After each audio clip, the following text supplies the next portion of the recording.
I talk a lot about self-awareness on this channel and on my different social media accounts, and the importance of self-awareness for obviously having inner peace, making changes, all of that kind of stuff. And one thing I don't talk a lot about is the downside of self-awareness, that or something that you might experience as you start to expand your awareness around your beliefs or your patterns of thinking or behaviors that maybe aren't aligned with the direction you want to take your life, and they've kind of kept you stuck or kept you at a lower place in your life than where you want to be, let's say.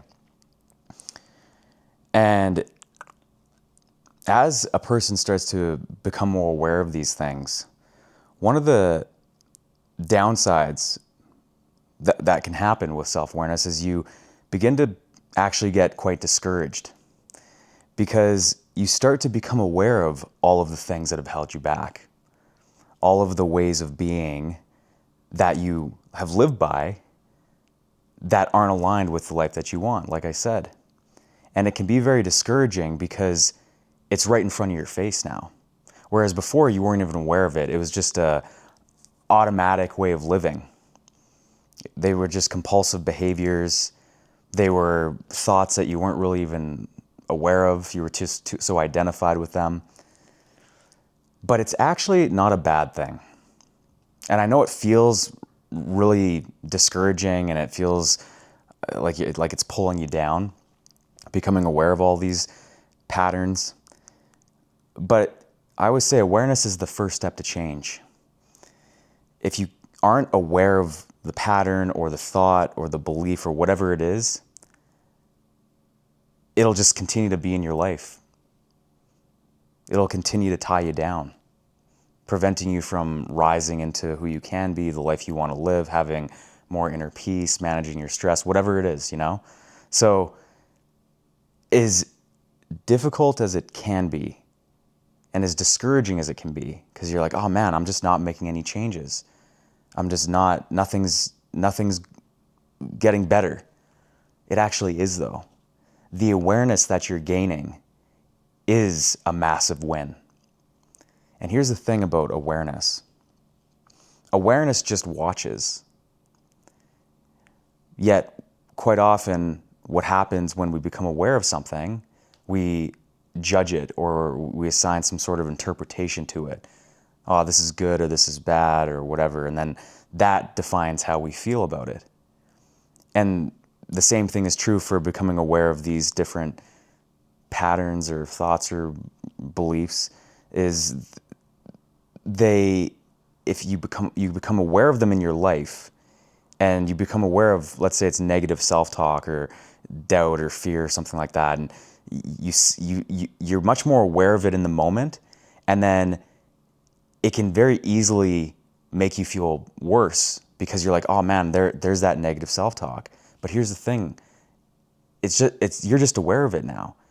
You actually have the choice now whether you want it to define your next actions, how you proceed forward, or you can just see it as the old story of who you were and not choose to live by it. The feeling might still be there of like, oh, it doesn't feel great. You can be aware of that too. This is where I think stillness and just observing in the midst of some of those spirals is very, very helpful. It has been for me in my life because I know exactly how all of this feels.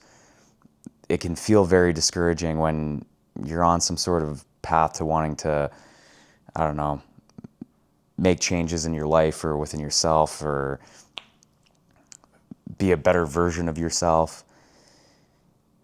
And it's funny how sometimes when you push harder for that, sometimes you feel like you're actually going slower.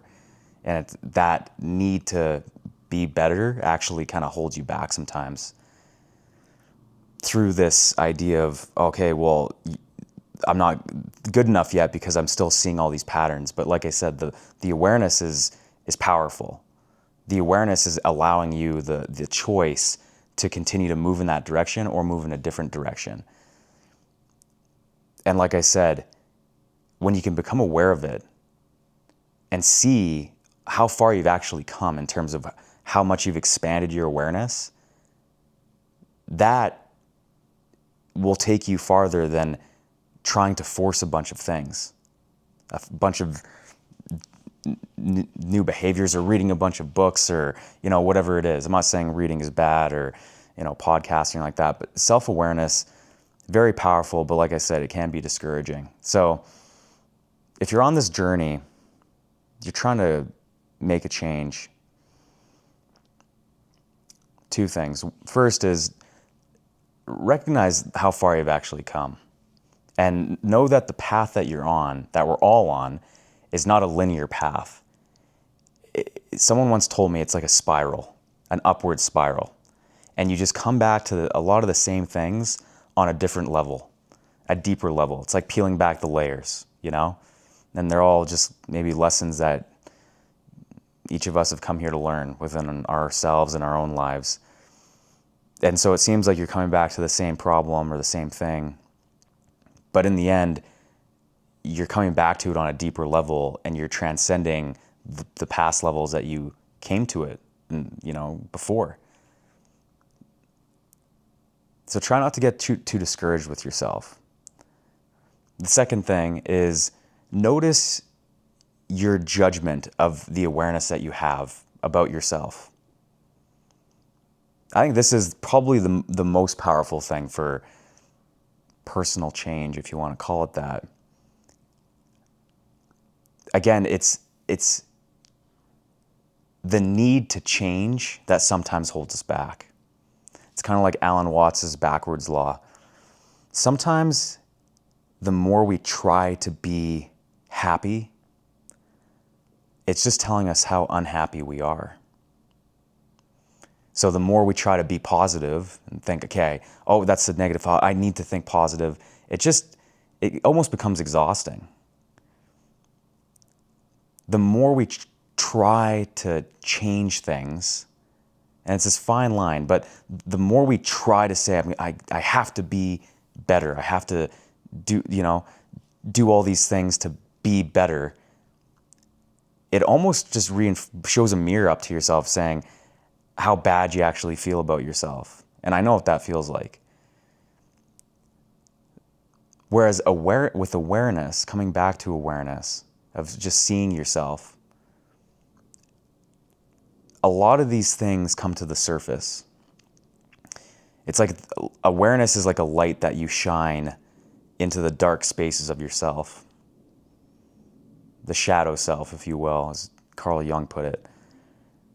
And if you can bring that shadow to the light of awareness without judgment, because the reason it's in the shadows is because you have judged it. You have pushed it away. You have neglected it. You've told yourself that, or maybe other people told you, and now you're telling yourself it's something to be ashamed of. And it comes out through needing to be different, needing to change yourself in so many different ways. I'm not saying that self-improvement is necessarily a bad thing. I think if it's taken out of balance, it can, like anything, everything in moderation, including moderation, I suppose, anything out of moderation doesn't always lead to the healthiest outcomes or healthiest mindsets or lifestyles or whatever.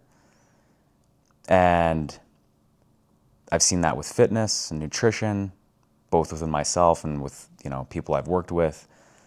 I've seen it with in career paths and trying to make money, in relationships, and also with this notion of self-improvement and trying to be better, trying to change yourself.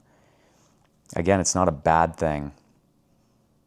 I think sometimes just asking where it's coming from and what the intentions are, I suppose. Why? So it's not about not doing it. I think it's just about being aware of where it's all coming from. Again, where's that shining the light on that shadow within, without judgment, but just with awareness. Awareness without trying, I've found to be very, very powerful and profound and transformative. But the not trying part is key, I think. And I've talked about this in other videos that, the harder you try, sometimes the more it holds you back, the more it slows you down. It's like what Lao Tzu said, nature doesn't hurry, yet everything gets accomplished. And it just points back to that notion of there's a natural order to life's unfolding. One that is not separate from our true nature. And if we can return back to that true nature within of who we are, what we are, which is awareness, or what I think is awareness,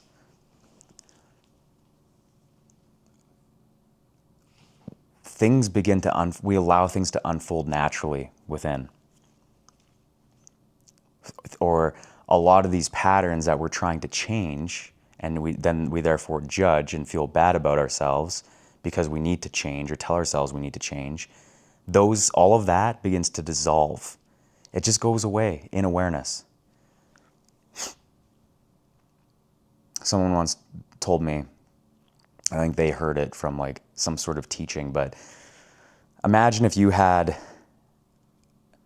a cup of salt and you poured that cup of salt into a slightly larger cup of water, and you tried drinking that water. It'd be extremely salty, right? But now if you poured that same cup of salt into a bathtub of water, it might not be as salty. And if you poured that cup of salt into a massive pool, you probably wouldn't taste any salt. The salt in this analogy is the thoughts, the emotions, the self-concept of what we think we are, everything that goes on, the ego, if you will, which is not a bad thing, by the way. I think this whole notion of the ego being a bad thing is kind of has a negative connotation to it. It's not. I think the ego is one of the greatest catalysts to expanding and transcending and ascension, if you will. But anyways, the salt is the thoughts, the emotions, the beliefs, the everything of this personal character we're all playing. The water in the analogy is awareness. And the less awareness you have, the saltier that water is, the more concentrated that those thoughts and beliefs and everything is in your mind. But the more you expand your awareness, the more that salt begins to dissolve. It goes away. So I guess to come back full circle, it's not self-awareness that is the bad thing. Self-awareness just is. It's more so the interpretation of that self-awareness. And sometimes if we can become aware of what that interpretation of the awareness is, it wouldn't cause us to feel a certain way or be as discouraged if you're on this journey to, personal growth or whatever. So don't get too upset with yourself. Don't get too down on yourself if you're on this path, because I know it can feel like nothing's changing. But the awareness that you have is a massive inner change. And you can use that. But again, everything in moderation, including moderation. Try not to get so down on yourself that everything needs to change so quickly that, you get discouraged. It's a gradual process. And returning to your natural state of just beingness and seeing the different parts of yourself without judgment, learning to integrate them into the way you show up in the world is one of the most transformative things that you can do. The change isn't necessarily external in what you're doing, but sometimes it's more so what awareness you bring within, and it transforms the way that you show up. And it's the way it's how you do the things you do in life, not necessarily what you're doing. That is the change. So, hope this helps, and I'll see you in the next video.